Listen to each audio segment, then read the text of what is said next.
بابری مسجد کی المناک شہادت کے ذمہ داروں کے خلاف فاسٹ ٹریک کورٹ میں مقدمہ چلا کر انہیں سزا دی جائے۔ یہ مطالبہ آج مسلم نمائندے کونسل کے وفد نے مرکزی حکومت اور سپریم کورٹ سے کیا۔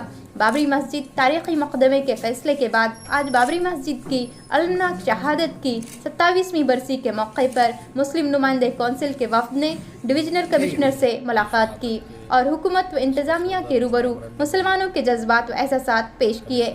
وفد نے کہا کہ بابری مسجد کی شہادت ملک کے سیکولر کردار پر ایک بدنما داغ ہے۔ سپریم کورٹ نے حالیہ فیصلے میں یہ مانا ہے کہ بابری مسجد کی شہادت ایک سنگین جرم تھا، لیکن یہ سنگین جرم کرنے والے مجرم آج بھی آزاد گھوم رہے ہیں۔ ان کے خلاف فاسٹ ٹریک کورٹ میں مقدمہ چلایا جائے اور انہیں فوری سزا دی جائے۔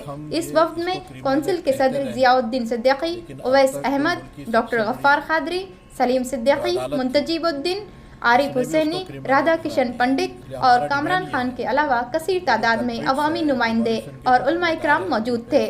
کٹی ہوئی ہے، نام بنام جو 12 لوگ ہیں ان پر فاسٹ ٹریک کے ذریعے سے کیس چلایا جائے اور ان کو فوری سزا دی جائے، اس لیے کہ اگر بابری مسجد کا ڈیمولیشن اگر وہاں نہیں ہوتا تو 9 اگست کو سپریم کورٹ کا ڈیسیجن بھی یہ نہیں ہوتا۔